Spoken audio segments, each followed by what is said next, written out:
Bien, tenemos un webinar muy interesante. Yo quiero iniciar dando las gracias a la USMA, a la Facultad de Derecho, a toda la organización por permitirnos usar su plataforma Zoom y por colaborar con el instituto. En segundo, quiero dar las gracias a Nick Gould, abogado inglés, que va a dar la presentación por varias razones. Primero, por responder de inmediato y de manera positiva a esta invitación.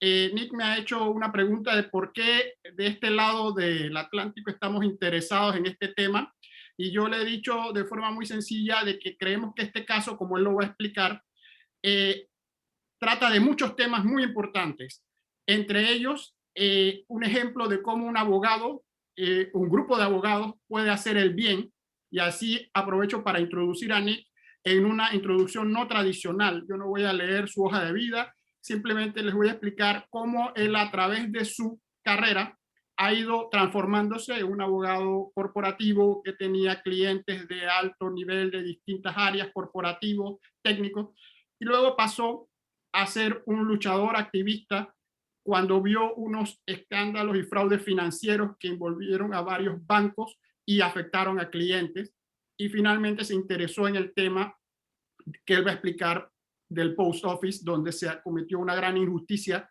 que él ha ayudado a enmendar en parte. Esto es un ejemplo del bien que podemos hacer los abogados, que a nivel mundial tenemos distintas reputaciones, tanto positivas como negativas, y es otro ejemplo también de la comunidad global que se logra gracias a las redes sociales. Yo es la primera vez que interactúo con Nick, la segunda para ser precisos, y lo hemos hecho a través de las maravillas de las redes sociales. Sin nunca habernos reunido personalmente, sentimos una comunidad de intereses. El interés en hacer el bien y ayudar a los demás. El interés de que las injusticias nos molestan enormemente y que hay que hacer algo para enmendarlas. Y por eso este caso, que involucra temas de tecnología, el mal uso de la tecnología, cuando los directores no hacen lo que tienen que hacer, cuando los abogados asesoran mal, cuando no se hace justicia, algo que en Panamá conocemos bastante y vamos a ver como un sistema robusto como el inglés. Nick ha sido un gran crítico constructivo para hacerlo mejor, y nosotros podemos aprender, porque en nuestros países lo que sucede a veces es que las cosas quedan sin resolver. Yo no voy a hacer muy larga mi introducción. Nick se ha preocupado de preparar esto con mucho cuidado y ha invertido tiempo. Hay material escrito que se le ha dado a los participantes y él está en disposición de compartir más. Así que el reto es mantenernos en los tiempos. Él va a conversar por 25-30 minutos. Tienen la ventaja de la traducción simultánea, por eso estamos usando la plataforma Zoom. Hay un icono en la barra inferior donde ven un mundo y pueden allí hacer clic en el idioma en que quieran escuchar.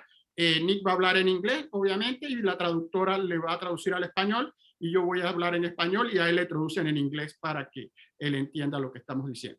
Entonces, sin más preámbulos, nuevamente las gracias a quien debemos dárselas, a la USMA, a Nick por su valioso tiempo, la preparación que él ha hecho para esto, y estamos seguros que va a ser el primero de muchas otras actividades. Bienvenido, Nick, y adelante. Gracias. Thank you.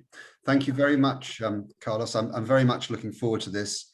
And just to say at the very beginning, this is the first talk that any of the legal advisors has done about the post office scandal, I think anywhere in the world. So thank you very much for inviting me. I'm very privileged, and it's a real honor to be able to do this. So thank you. I want to start by talking about how and why I got involved with this. I hope you've all got the notes that I circulated. I'm going to talk through the notes, and then afterwards, I think it would be nice to go through questions and answers if we have time. So I'm a corporate lawyer. I've been a corporate lawyer for 40 years, except for the last few years when I've got involved in some of these huge scandals in the UK. So between 2016 and 2019, I chaired an organization called SME Alliance, which was a support and knowledge sharing and lobby group, which tried to help small businesses and owners whose businesses had been destroyed by two of the major UK banks. The banks involved were Royal Bank of Scotland and HBOS, which is now part of Lloyds Bank. And the destruction took place in the 5 or 6 years between 2002, 2008.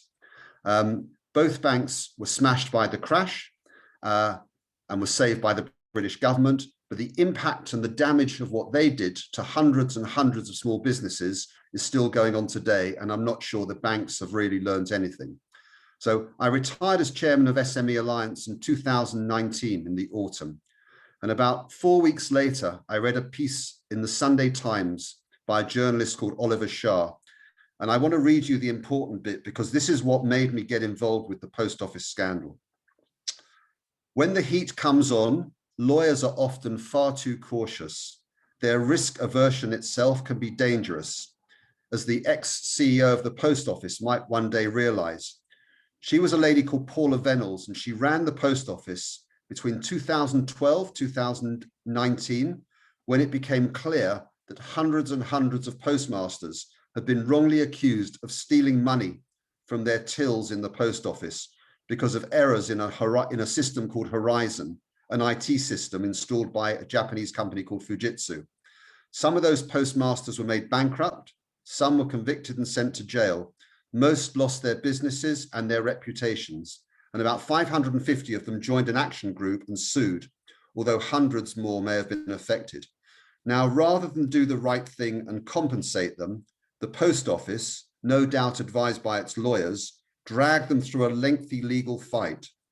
Eventually, under new leadership, it finally agreed to pay up. It was in December 2019. It agreed to pay £58 million plus legal costs. But almost all of that money went to the lawyers, the funders, the experts, the insurers. And in the end, actually, the 550 claimants received an average of £20,000 each. And the journalist goes on to say, I can only imagine that the chief executive of the post office allowed herself to be captured by lawyers who encouraged her to limit the post office's financial liability, first by fighting the claim and then by staying quiet. So that's the article. So I found some of these people on social media and I wrote to them, and I agreed with Lindsay Healy, who was the founder of Aria Grace Law, where I work now, that we would do what we could to help some of them. We didn't do the litigation part. We're not litigators. We don't do litigation, but we did other things as well. And I'm going to explain some of the things we did. There are many other areas in which lawyers can help their clients in these sorts of situations. And I think that's what I've been doing. So I want to start by telling you what the post office scandal is about. And it's pretty horrible, actually. It really is pretty horrible. So I've called it the post office scandal, a failure of law, justice, and governance, and just about everything else. So between 2000 and 2014, the post office prosecuted about 736 sub-postmasters and sub-postmistresses.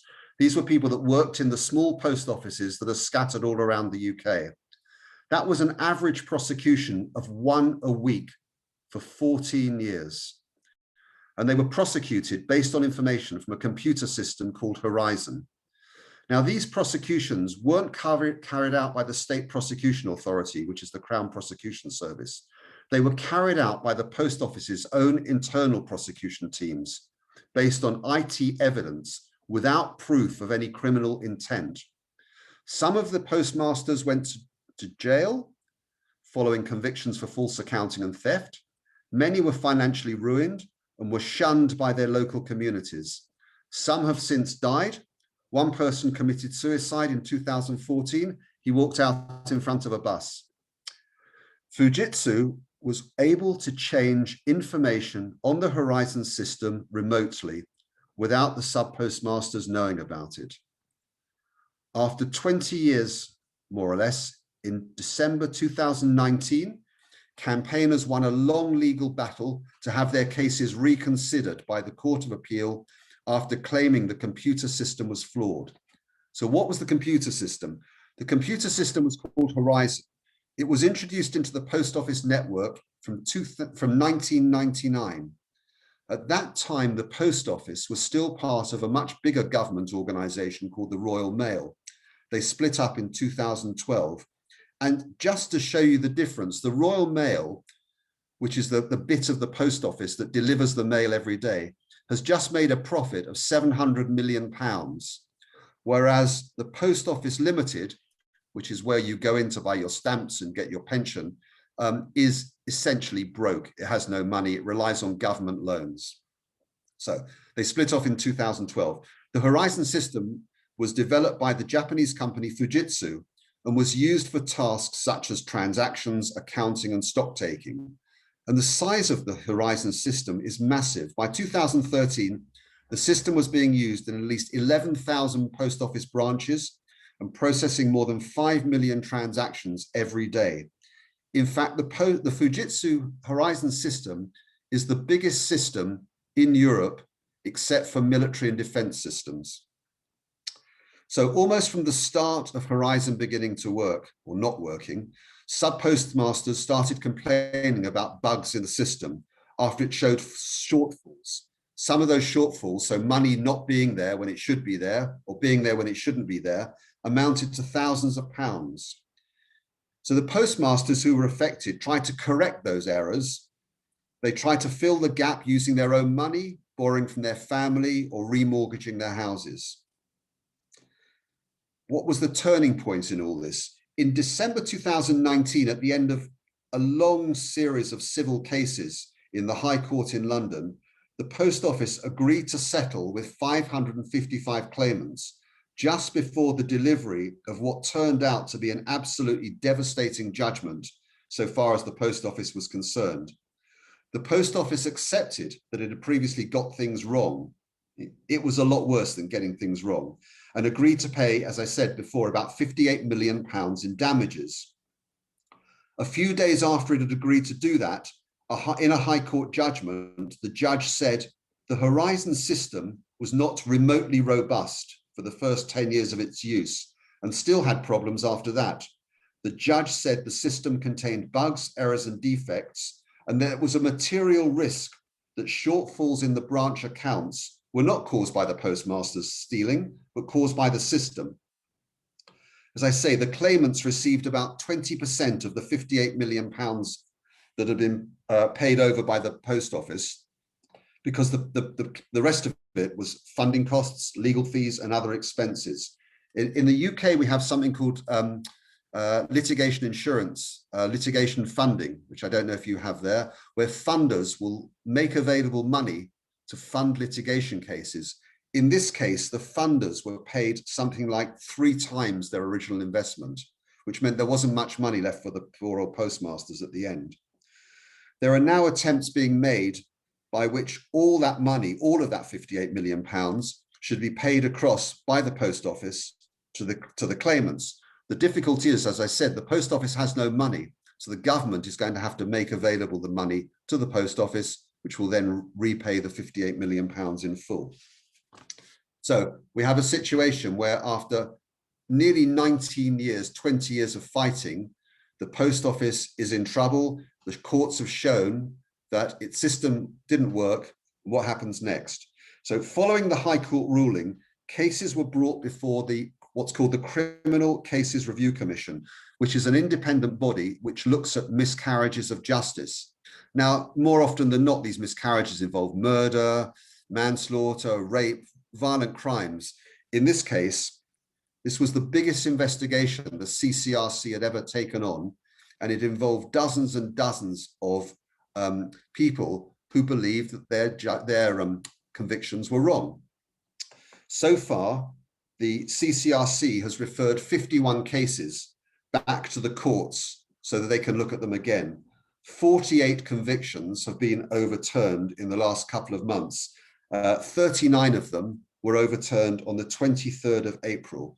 That is the biggest overturning of a series of convictions, I think, in English legal history. And let's remember that the Post Office is still owned by the government. It's owned by the Department of Business. So all this is a company which is ultimately owned by the government. The judges in the Court of Appeal said the company had steamrolled forced postmasters in its pursuit of prosecutions, despite knowing there were serious questions about the reliability of the Horizon system. They also said the Post Office's failures of investigation and disclosure were so egregious, which means outstandingly bad, so as to make the prosecutions of any Horizon cases an affront to the conscience of the court, which means an insult. The court is insulted. One of the things that I haven't mentioned in my talk, which you should know about, is that, you know, in litigation, as I say, I'm not a litigator, but in litigation, you have to disclose information to the other side.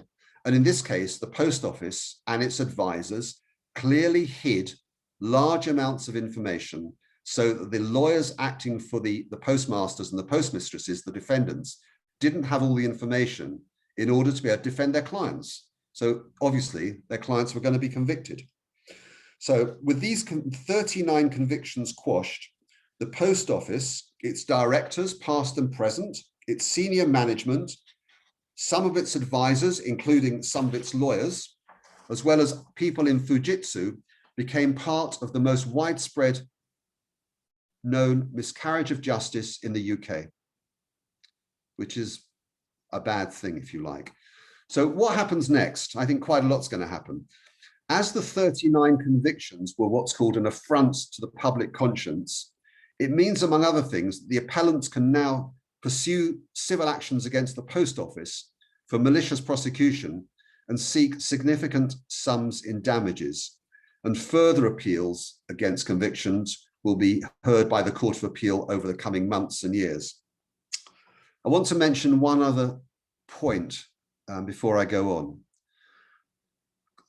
The affront to just public conscience, and I've sent you a note about this separately, was a separate hearing in the Court of Appeal within the overall appeal. My two barristers were the only two barristers out of all of the people involved who wanted to pursue that area of appeal. They were completely supported by my clients. None of the other appellants and none of their other barristers wanted to pursue that limb. So I think what that shows is that if you really believe in something and you think you're right, you should go for it. And because of our win in the Court of Appeal, because of what our barristers did, supported by our clients, it's going to change many, many things about the Post Office scandal in the future. And maybe I'll come back to that at the end. So on the 7th of May, which was only a couple of weeks ago, and the day after some very important UK elections were held, the Post Office set out a press release saying it was contacting another 540 people, 540 people who had been prosecuted around the Horizon system, asking to see if it could help them with their own possible appeals. So the Post Office now knows that it's in big trouble. And this has led to Lord Arbuthnot, who's a former barrister, who's been campaigning in favor of the appellants for many years, calling for a full police investigation into the activities of former Post Office executives, saying it's high time the police began to take a serious look at whether the Post Office management have been perverting the course of justice over the years.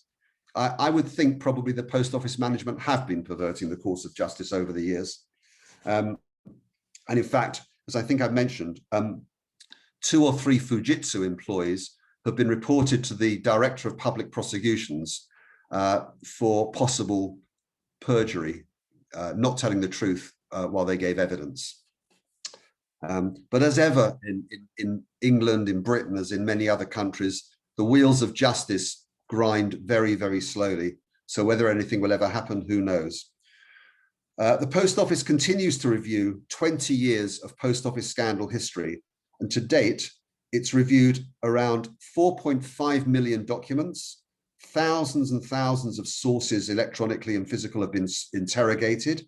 Its lawyers are liaising with many third parties, including Fujitsu, the Royal Mail, the courts, the CCRC, and approximately 50 law firms and law agents historically instructed by the Post Office to obtain material relevant to the convictions. So what about the affected postmasters and postmistresses? The Post Office has set up what's called a historic shortfall scheme. I'd just like to mention that the scheme has been set up by the Post Office's Current Lawyers, which is a very, very well-known litigation firm in London, well, a multinational, multi-jurisdictional firm called Herbert Smith. Now, one of the things I was doing while I was chairman of SME Alliance was trying to help victims of the Lloyds HBOS scandal, which was £1 billion fraud perpetrated by certain members of HBOS and then covered up by Lloyds.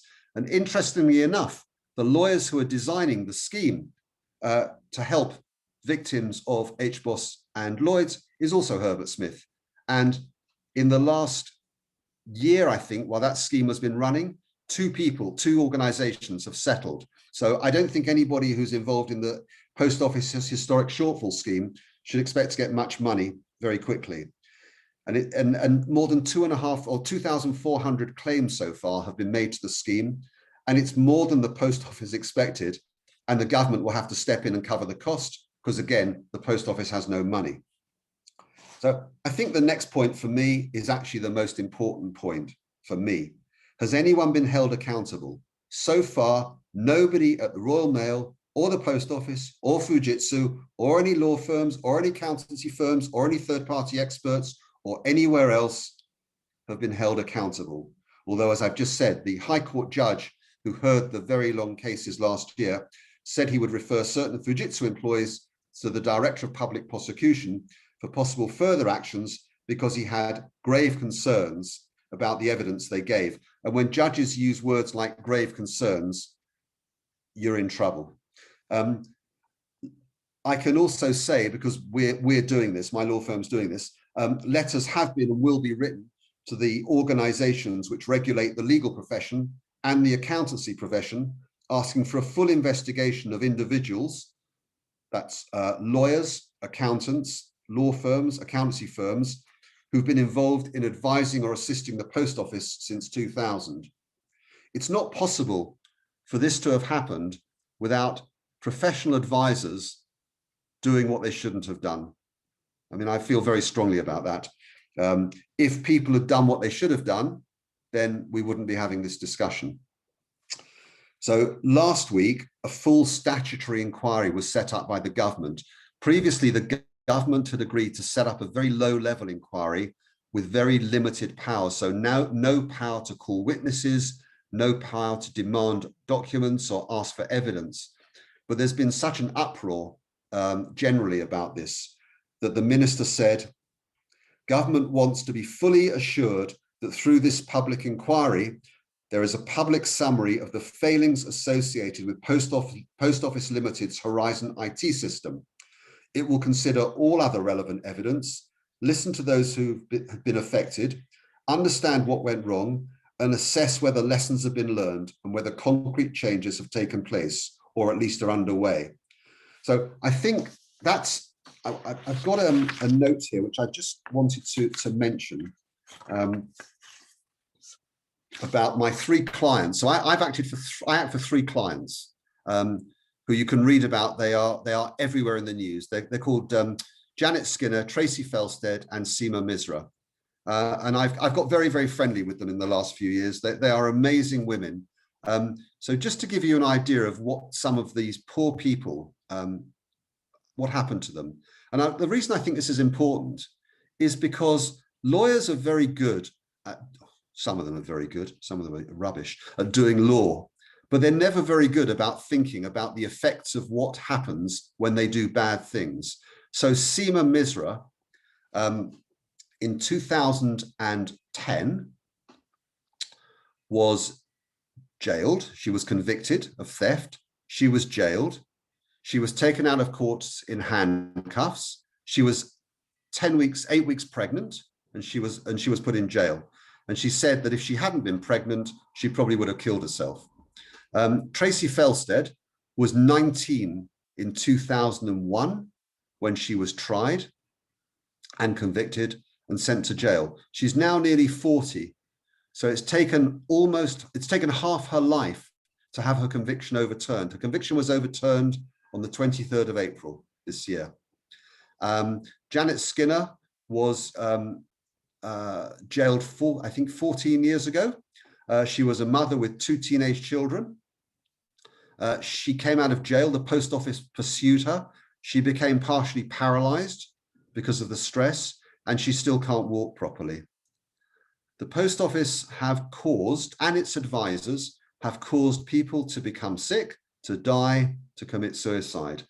This ties in a very, in a way, with the behavior of the directors and the advisors of some of the large UK banks, which I know isn't part of this discussion, but it goes to the huge power that some of these organizations have, and the way it's abused. So I think what this is about, for me, is about the damage it did to individuals, including my clients. And there are hundreds and hundreds and hundreds of these individuals whose lives have essentially been destroyed. And not just destroyed the first time round. So when Janet Skinner came out of jail, the post office then pursued her for more money. They are a very vindictive and unpleasant organization. And sad to say, the woman that ran the post office between 2012 and 2019, Paula Venables, is, or was until very recently, an Anglican priest. So it says something, I'm not sure what it says, but it says something. So that sort of explains the background. And I want to just sort of deal with the hypocrisy of the post office as well. I found a little piece which you've got, which talks about the post office's public ownership founded on its social purpose. And as far as I can see, the social purpose is this. Our purpose is commercial organization. We believe in the importance of connecting communities. We will try and stay true to this commitment by meeting customer needs. And it says we treat everybody with fairness and honesty. We build relationships based on trust. We make a positive social and economic contribution to the communities in which we work. And we maintain ethical standards in our behavior. It's interesting to note that one of the reasons we believe the post office have taken such an aggressive attitude to this whole scandal is they were determined to protect their brand and the value of their brand. Before the Horizon scandal really got going, the post office was one of the most trusted brands in the country.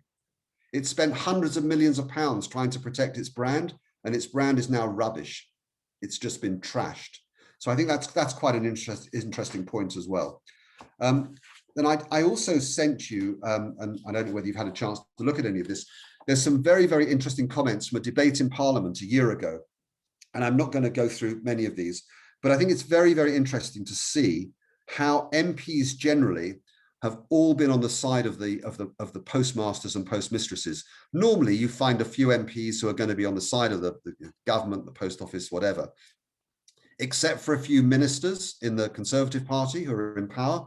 There's been no one in favour of the post office at all. And in fact, when I met a BBC producer outside the courts on the 23rd of April, before the appeals were read out, he told me he hadn't found one person who supported the post office. I know this is a talk partly about governance and transparency, which is why I sent you, or I hope you've all got, the comments on a piece of paper, which is headed, "There is no way that anyone who took an objective look at the post office in terms of the post office or Fujitsu could argue it was perfect." This looks at the relationship between the post office and the government and how they fit together and don't fit together. And I think there's one paragraph on here that I think I'd just like to read out. It's paragraph 8, and it says, "Does this not speak also to a deeper problem in our society, where time after time, the good and the great look after each other and hand out positions of power to each other, irrespective of whether they've been successful or a massive failure?" This is really, in England, this is the establishment. So the post office is part of the establishment, the law is part of the establishment, is looking after itself and protecting itself. And when the establishment tries to protect itself, it's very, very difficult to take them on. So I think that's a useful set of comments as well for you. And then finally, I don't know whether I'm in time, out of time, Carlos, but I prepared a whole pile of questions for discussion. And I don't know whether you want me to go through some of those now or do it later on. You are okay on time, no problem, Nick. Okay. So go on. So I'd like to run through. Okay, I'd like to run through some of my questions for discussion. I'll find them.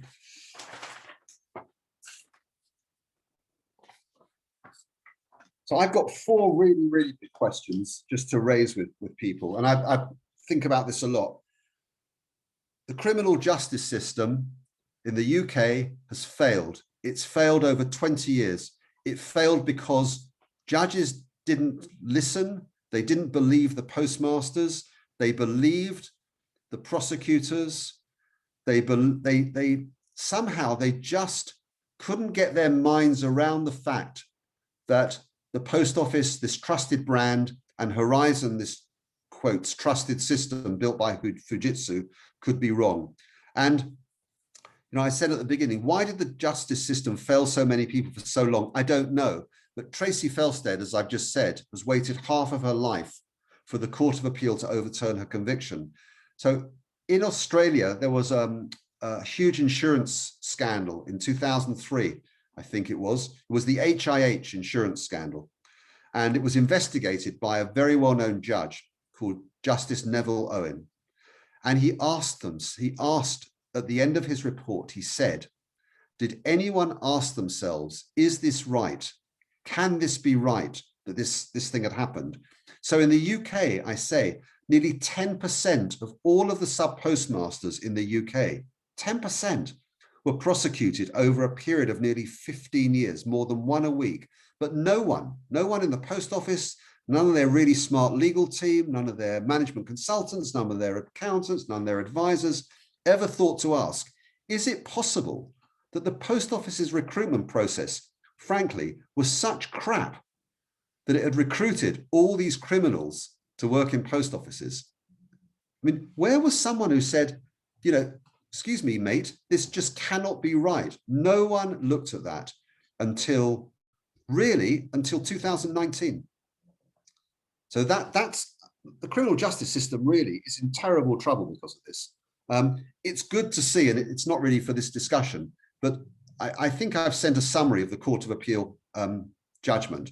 The full judgment is absolutely killing for the post office. I mean, 3 Court of Appeal judges have really, really gone to town on the post office. And I would be surprised if there is not a lot more going to come out of this. So how do we restore trust in the criminal justice system? Answer, I have absolutely no idea at all. Second question is, when will chief executives, directors, senior executives, and everybody else involved in the scandal be, first of all, investigated, and if appropriate, charged, and if appropriate, prosecuted, and if appropriate, jailed? This ties in also with the bank scandals as well. In almost all the huge UK bank scandals, no one high up and none of the professional advisors have ever, never mind been jailed, they've never even been prosecuted.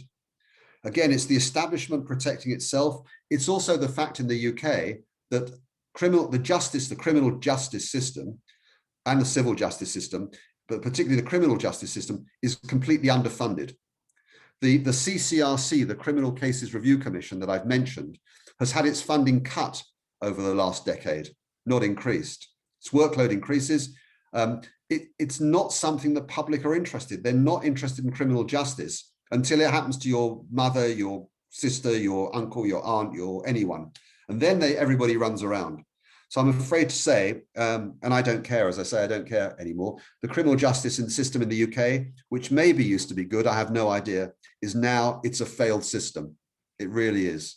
You've only got to ask the 550, 600 postmasters whether it was a failed system or not. So that's my second big point. We need some prosecutions, both of postmasters, of the people in the post office and the external advisors as well. And then I suppose this is the one that I've mentioned already, and it's one that people keep asking me about. What is the point of laws and rules and regulations if certain people and certain advisors not only ignore them, but then get away with it, get away with ignoring them? And this is what seems to upset people the most. I've had lots of emails from people I know saying, why isn't anybody ever prosecuted? There's one set of rules for them, and there's one set of rules for us. And, you know, it's not, I don't know what the answer is to this. I suppose it always was like this, but it doesn't make it any better. And particularly as a lawyer, and I think I'm quite an ethical lawyer, I get very angry when I see these people who I've become very fond of, what they've gone through. And if those 500 odd postmasters had been lawyers or hedge fund owners or property developers, they would have been fine. But because they're just ordinary people, in fact, they're not ordinary, they're extraordinary people. But because they're just ordinary people, everyone's ignored them. So just at the very end, I wanted to add some key numbers. So Paula Venables, who was CEO of the Post Office until 2 years ago, earned about £5 million during that time. You can actually watch some YouTube videos of her in front of the House of Commons committee, and my goodness me, she wasn't worth 50 cents, never mind $5 million. The Post Office has spent more than £100 million so far in legal costs and expenses. The 557 claimants in the group action I mentioned received a total of about 12 million from a total settlement of about 57 million. The rest went in legal fees. 736 people were prosecuted, and 44 years is the total number of years it took my clients, Tracy, Janet, and Seema, to have their wrongful convictions quashed on the 23rd of April. So my question is, did they get justice that day, or did the law just fix something that was wrong? And Tracy has always said to me, she wasn't interested in the compensation. She wanted that bit of paper that said, wasn't me, I'm innocent. And I think that was the same certainly for my three. They knew they were innocent and they wanted that bit of paper. And until now, they've all had criminal records. You know, Tracy had a criminal record for 19 years. She couldn't work. Each time she wanted to get a job, she had to tell them she had a criminal record. So I find this bit of it very depressing. And when I spoke to Carlos about this before the talk, I said, for me, it was the human bit that is really, really important to me. And because I'm not a criminal lawyer and I'm not a litigator, I'm a deal-doing corporate lawyer. I just do deals. I build things, I don't break them up. I think seeing the way that the system behaved was very upsetting, to see how clients had been smashed to bits. So I know it's a bit strong stuff for a Wednesday morning in Panama, but I do feel very strongly about it. So that's really what I wanted to say. I've got lots of other questions we can go through, but maybe, I don't know whether people want to have a discussion or what. I don't mind, whatever you like, guys. Muchas gracias, Nick. La verdad que ha sido tal como lo esperaba, de sumo interés, porque es una historia con tantos elementos humanos, fallas de sistemas, de personas, y la verdad que ha sido sumamente interesante. Yo tengo alguna serie de preguntas adicionales que voy a hacerte, pero confirmando lo que dije en las palabras iniciales, y ahora que se han unido unas cuantas personas más, somos 65 personas en el webinar, lo cual es un éxito total, como tú bien has dicho, un miércoles al mediodía en Panamá, en un tema que para muchos ahora es que se están enterando de que existe, pero nosotros lo hemos querido traer en el Instituto de Gobierno Corporativo porque la realidad en Panamá es que miramos a veces otros mercados, otras jurisdicciones como avanzadas y como que tienen todos los problemas resueltos, y esos son mitos, no siempre es así. Hay problemas en todos lados, pero también hay gente que quiere ayudar a solucionarlos, y tú eres un buen ejemplo de ello, un abogado corporativo que viendo una injusticia ha hecho algo, no solo ha hablado, sino ha actuado, y creo que eso es lo que queremos transmitir a nuestra audiencia, a nuestro público, para ver cómo se enmiendan actuaciones incorrectas.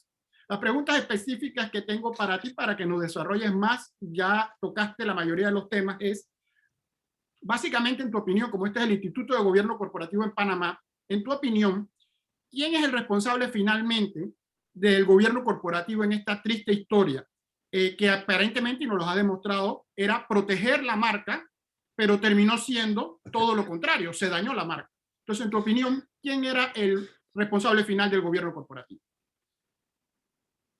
I think okay, so we've got to go back a long way.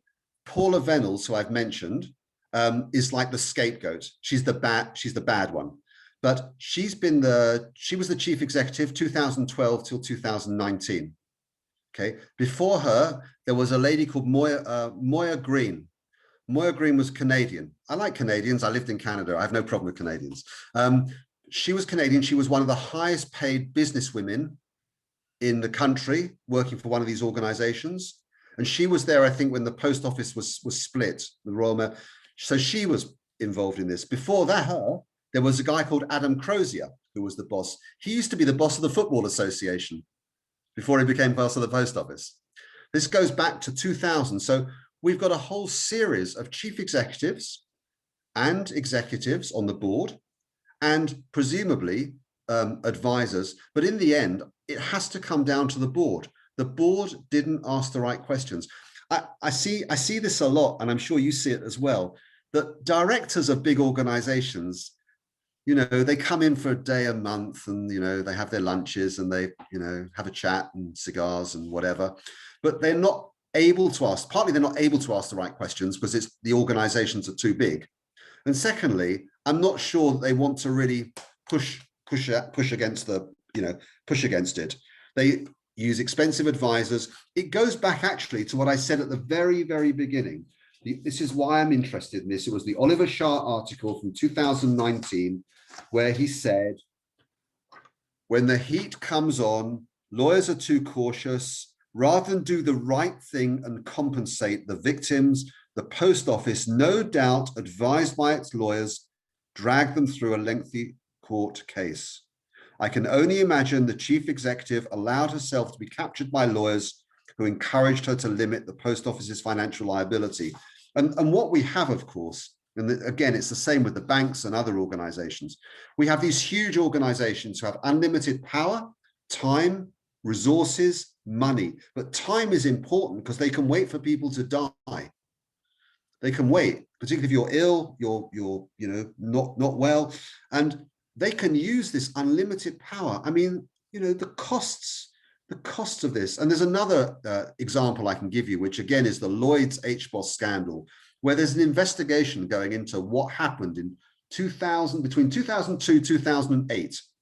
Now, the Lloyd's HBOS scandal, which I know a lot about, was uncovered by two of my clients in 2007. It took them 6 weeks. They're in the music business. That's all. He used to do light shows for Live Aid and things, and she was a writer and a music publisher. They uncovered this scandal in 6 weeks.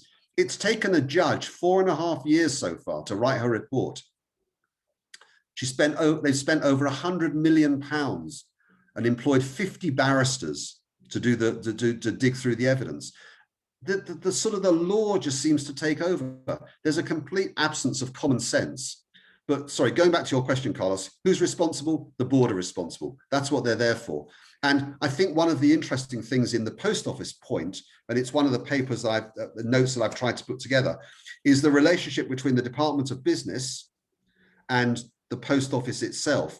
The Department of Business being the sole shareholder and appointing directors onto the board, but somehow pretending it was nothing to do with them. And the minister, in the House of Commons over the last 18 months or so, has tried to push it all back to the post office to say it's nothing to do with us, but it was something to do with you as well. So post office board, number one, villains. Department of Business closely followed as number two villain, I think. But many, many, many other extras are also villains. I do go back to the lawyers, because I do think lawyers are meant to have, we're meant to be, you know, we're meant to be professionals, and we have duties to the court. We're meant to be officers of the court. Even corporate lawyers are officers of the court. We're meant to sort of do the right thing. Locking people up when they're innocent is not the right thing. Gracias, Nick. Aquí ya tenemos preguntas en el chat. Maribel Gruber pregunta lo siguiente: ¿podría dar un ejemplo de qué le pasó específicamente a alguno de sus clientes para entender qué ha estado sucediendo? Yo recuerdo bien, acabas de mencionar varios detalles, ¿nos puedes dar más? Por ejemplo, el récord policivo que han tenido, la dificultad para poder, cuando aplican a trabajos, encuentran este problema, en la parte bien problemática y dramática de ser encarcelado estando embarazada, intentos de suicidio. Si nos puedes dar más ejemplos para que Maribel Gruber... I can mention... Okay, well, I mean, I think I've sent actually, there's a set of what's called briefing notes, which I think you've got, which I actually haven't printed out. I think I threw them away before because I had too much paper. But if you look in the briefing notes somewhere, there is a discussion about the three girls. They're not girls, they're ladies, but I call them girls. Seema, Janet, and Tracy, because I'm older than all of them, that's why. So Seema Misra had an IT degree from a university in India. She came here. She ran a post office. She was accused of theft. I don't have the details anymore. I do know that hers is a particularly important case because it's one of the very, very few cases that was heard where there's a full transcript, a full record of the 4 days when she was on trial. So, excuse me, we've used that quite a lot in our appeals. 3 times her barristers, her lawyers, asked the post office to produce the information from the computer systems so they could see what was being argued. The post office said, oh, it's too expensive, you don't need it. And what they said to Seema in the end is, if you think you're right, you prove it. And that's the wrong way around. The burden of proof is should be on the prosecution. Even I know that, not on the defendant. And the defendants, all these defendants were told, if you think the system's wrong, you prove it. It's not for us to prove it's right. And and of course, what no one knew at the time was that Fujitsu and the post office had deliberately covered up the fact that the system didn't work properly and that Fujitsu could access the system and make changes without the postmasters knowing. So they could tweak the system and the postmasters didn't know. So Seema goes to court 3 times. The judge eventually says, no, I've heard enough. I mean, it's not very nice, this, but it was her son's 10th birthday, the day that she was taken out. She collapsed. She was taken to hospital. She was pregnant. She went to jail. She came out of jail after 4 or 5 months. She has been able, I think actually Seema's actually self-employed, but other people, I mean, Janet Skinner has never been able to work again. She's been too ill. Tracy Felstead, the third one, works as a teaching assistant in a school near where she lives. But each time she's had to tell people, about her criminal record. I want you to know as well that some of these people have been spat on in the street, have been the public, the ones that don't know them. Oh, so the judge said to Seema, oh, you've stolen from pensioners. You're a terrible person. They've had, I mean, one of my clients, not one of these, a different one, had to move towns because she was so attacked by people in the street, and her life and her children's life was made unpleasant as well.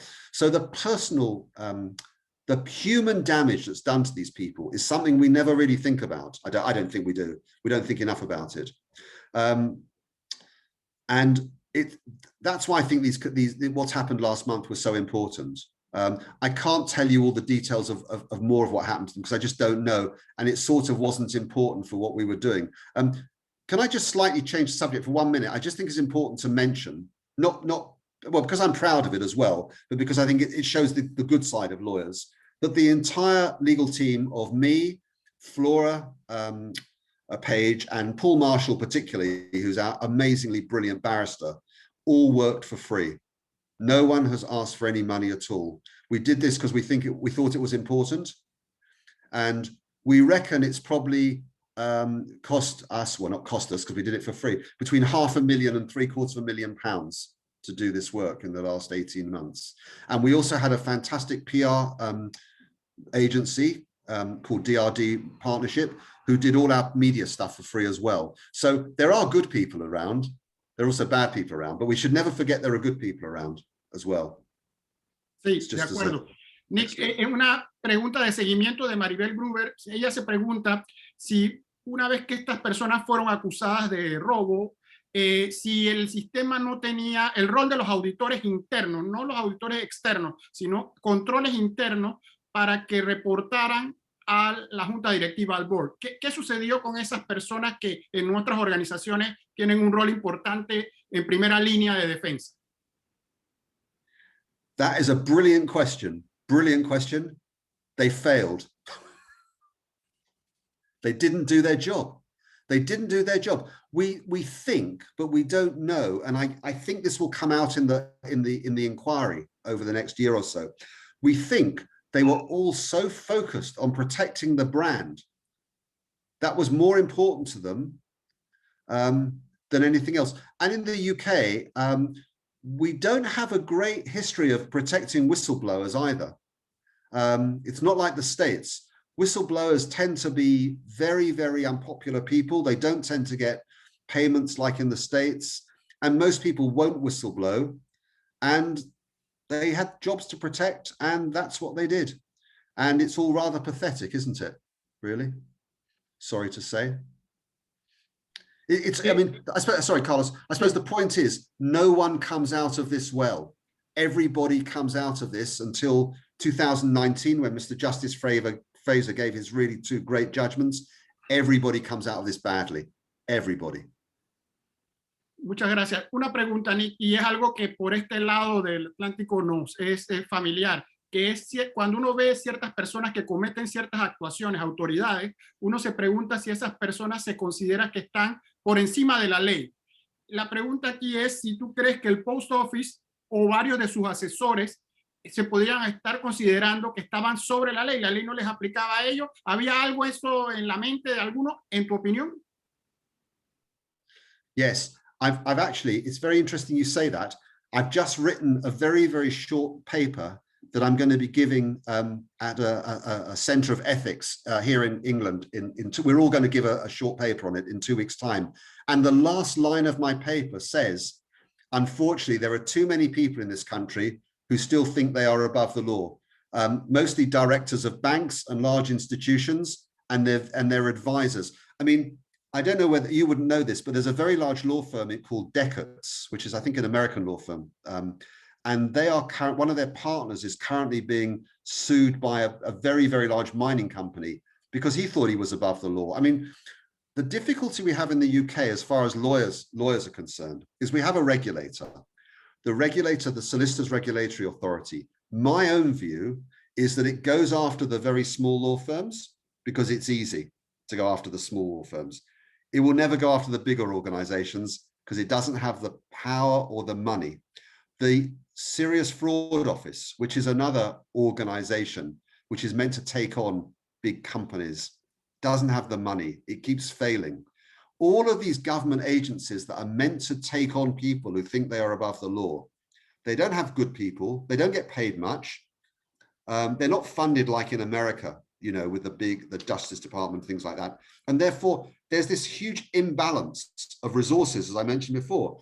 The private organizations can pay for the most expensive lawyers, you know, the best barristers, enormous forensic teams, and anyone who wants to take them on, unless they can get legal funding, litigation funding, is just not going to be able to compete on an equal playing field. Muchas gracias, Nick. Ya para terminar, para cumplir con el horario, tengo una pregunta de un participante, Ariel Alvarado, y voy a hacer una última yo. Te las doy las dos juntas para que nos conteste y luego vamos a la despedida. Ariel Alvarado pregunta, ¿qué hizo que todo fallara? ¿Un sistema débil o valores? Y mi pregunta es, las fechas de los temas es de los años 2000. Estamos en el 2020, han pasado 20 años. ¿Tú has reflexionado sobre el avance de la tecnología, donde cada vez los seres humanos somos más dependientes de la tecnología, y si se diera algo similar donde algún algoritmo o algún programa dice que nosotros hicimos algo, y cómo luchar contra estos nuevos monstruos? Es una reflexión general porque este caso tiene este componente inicial de tecnología que luego se complica porque lo descubrieron y lo ocultaron, pero inicia con un error, entre comillas, tecnológico, y todos que usamos tecnología podríamos enfrentar problemas similares, que un sistema dice que nosotros hicimos algo y nos toca a nosotros, como bien has dicho, al revés, probar que no lo hicimos, y es luchar contra nuevos monstruos. Entonces, las dos preguntas, la de Ariel es si es un sistema débil o falta de valores, y mi pregunta un poco más una reflexión con relación a la tecnología y cómo podemos ser víctimas de ella. I think the first question is a really great question, and I don't think there's time to answer it today, but I think I've been a lawyer this is my 41st year, and I know that you shouldn't look back on how things were in the good old days, but somehow when the legal profession in England was smaller, somehow people didn't want to, they wanted to sort of somehow work together. Now the legal system, I'm talking about the legal system for a minute, and the values of the legal system. The legal system in the UK is so profitable. I mean, some of the partners in the big city law firms can make more than £2 million a year. It's a lot of money. It's a lot of money. And I'm not saying this generally at all. There are some most of the lawyers are really, really good people and have strong values. But I think as the money gets more and more law firms are becoming public companies, so they float on the stock exchange, there's a problem there on values, because as a lawyer in a law firm that's a public company on the stock exchange, who do you owe your duties to? Do you owe your duties to the client, or do you owe your duties to the shareholders? That's a really, really difficult one, not for today. So the value thing, I don't know. For me, it's about being able to look in the mirror and say, I've done the right thing. I don't think a lot of these lawyers could look in the mirror. I just don't think they could look in the mirror every day. And also, I think the system of rules and regulations in this country, again, to use an unfashionable legal word, is crap. I use this is called Gould's mantra. Gould's mantra. We have too many laws. We have too many bad laws and laws that are too complicated. And then we have laws that are not enforceable and not enforced. So you have bad laws, complicated laws, laws that aren't enforceable or enforced. So who cares? Who cares? Nobody's ever going to get told off because there's no enforceability. And that's what happened here. Until Peter Fraser's judgments, this judge in 2019, who was just, I think he'd been in the Marines or in the army, and he wasn't prepared to let the post office win. I will say one thing, Carlos, which is really important. So the judge did these judgments, did these hearings, really, really important hearings, huge hearings. And then the post office hired Herbert Smith and one of the top barristers in the country to have him thrown off the case because they said he had a conflict, and they wanted him thrown off the case and the case to be heard. I think the case to be heard again. I'm not sure about that. And the Court of Appeal threw that out and said, no, we're not getting rid of the judge. But they were obviously absolutely terrified at that stage that the judge was going to find against them, which he did.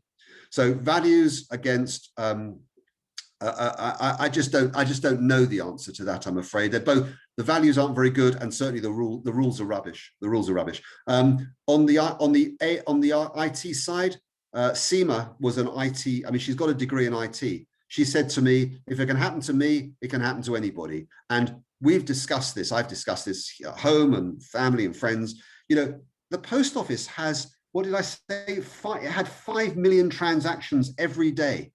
It was the biggest retailer in the country. You know, had 11,000 branches. It's massive, massive.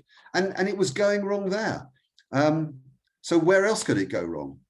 We haven't even looked at the whole Fujitsu side. And the reason that Fujitsu, the government didn't want to upset Fujitsu at the time, was Fujitsu were bidding for a huge National Health Service project. So it was all, again, it was all connected stuff. So what can we do about, I don't know, we can't do anything. We can't go backwards now. I mean, we can't go and live in caves. So we just have to, I think we have to be brave, and we have to challenge things when we don't like them. I mean, I'm a bit of a rebel, so otherwise I wouldn't be doing this. But I think too many lawyers are, you know, it's only about, I'm afraid to say it's only about money. I want to give you one final comment about good lawyers, okay, and then I'll stop, but it's a nice comment. My cousin is 74 years old. He's an old-fashioned lawyer. He does work involving child abuse, sexual abuse, whatever. He gets paid virtually nothing. He does it because he thinks it's important and because someone should do that. We need more lawyers like him. We don't need lawyers in the city who are 26 years old and get paid $200,000 a year and complain they're not earning enough money. Muchas gracias, Nick. Bueno, Muchas estamos gracias. en el horario. Agradecemos mucho las palabras de Nick y la participación de todos. Vemos que ha regresado la decana. Vamos a hacer una ronda de despedida. Quiero agradecer a la traductora que ha hecho un muy buen trabajo para que todos pudieran entender lo que Nick estaba diciendo. Los invitamos a ver, Eloína Díaz, la directora administrativa, ha puesto en un Google Drive todos los documentos que Nick envió y los participantes tienen acceso a eso. Hay muy buen material allí que los invitamos a que lo revisen, lo bajen y lo tengan. Y como ven, el tema en 30 minutos se ha condensado, pero tiene tantas aristas que da incluso para una pequeña película de Netflix o de cualquier video, porque tiene ese elemento. It's going to be. No, it's going to be. It is going to be. There's a Carlos. There's a book. There's a book being written at the moment by Nick Wallace, the journalist, and the clients are getting requests to make films all the time. My 3 clients. And even yesterday, 2 of them were on German television. One's been on Russian television. They're on the BBC all the time. This is not going to go away. This is not going to go away at all anytime los soon. Participantes se recordarán cuando lo vean, que aquí lo vieron primero y que los conocieron del caso, que lo que queremos resaltar es el tema humano, tanto de los que fueron víctimas, del sistema, que nosotros desde acá lo vemos a veces mitológicamente como cuasi perfecto y no lo es, y el rol de los abogados que estamos en los dos lados, perseguimos si somos fiscales, pero también defendemos si estamos del otro lado, corporativos, el rol de los directores. Aquí hay un menú de muchos temas. Entonces le doy la palabra a la decana, como ha sido nuestra anfitriona, gracias a la plataforma Zoom, para una despedida y con esto cerramos. Y yo agregaría, no puedes dejar por fuera el rol de la academia, porque ¿dónde se forman esos abogados? ¿Dónde se formaron esos abogados? Entonces, no ha podido venir a mejor momento esta participación del abogado Nick Gould, a quien le agradezco muchísimo, y la iniciativa del doctor Carlos Barzallo con su equipo de gobierno corporativo, porque hoy que celebramos nosotros es mañana, pero hoy se hicieron las actividades a propósito del 56 años de fundación de la única universidad católica del país, el llamado que nos ha hecho el cardenal Lacunza en la conferencia a la que me tuve que retirar, pero escuché mucha parte de lo que usted explicó y por supuesto fui a leer un poquito también del caso, evidentemente, para este evento. Me hace reflexionar respecto a la misión ética que tenemos nosotros de entregarle a la sociedad abogados con valores, con altos estándares éticos, para que realmente sean agentes de cambio en una sociedad tan mercantilizada que nos estamos depredando entre nosotros mismos. Quiero cerrar con todo lo que usted ha narrado, me recuerda esa frase célebre del barón de Montesquieu, cuando decía que una sola injusticia cometida contra uno solo de los ciudadanos es un peligro que se cierne sobre toda una sociedad. Yo agregaría que es el mundo entero el que está en peligro si no rescatamos los valores éticos, porque aunque hayan pasado, así fuera, un día de cárcel injusta, es una injusticia que queda marcada para el resto de la vida. Sé lo que le estoy hablando, una condena injusta te marca para el resto de tu vida respecto a tu relación con la justicia. Y es por eso que casos como este cobran tanta relevancia para ver lo que, bueno, tal vez no se pueda calificar de corrupción. Yo sigo teniendo mi teoría de que al final todo esto también tiene que ver con la corrupción, pero que las buenas prácticas son necesarias para todo tipo de negocio. Muchas gracias, Nick Gould, gracias a la traductora, gracias a ti, Carlos, por creer en la Universidad Católica Santa María la Antigua. Sé que crees más que solamente el uso de las plataformas porque has formado tu hijo aquí como abogado también, así que tú crees en la calidad de la enseñanza de esta universidad, lo cual te agradecemos y nosotros queremos honrar ese sentimiento de compromiso que tenemos con la sociedad panameña, facilitando eventos como este, que van a quedar también en nuestro canal de YouTube accesible, así que también lo puedes publicitar allí, Carlos. Voy a hablar inmediatamente también con nuestro director de tecnología, que en eso es muy diligente, para que también los estudiantes de Derecho puedan ir a buscarlo al repositorio que tenemos especial para los estudiantes de Derecho. Muchas gracias a todos los que participaron y sepan que esta es su casa. Y ojalá que esta experiencia, Carlos, en algún momento en NIC pueda también compartir algo con los estudiantes, ya que lo veo muy inclinado a lo que son nuestros principios que nos definen y nos orientan. Muchas gracias a todos. Gracias a todos por su tiempo y muy buena noticia que va a estar esto en las redes, lo vamos a estar informando para que lo puedan ver en YouTube y se replique la información. Gracias, Nick, por tu valioso tiempo, no solo de esta hora, sino la preparación previa, y sé que todo el cuidado que le has puesto a esta presentación, estamos muy, muy agradecidos. Gracias a la USMA, gracias a la traductora y buenas tardes a todos.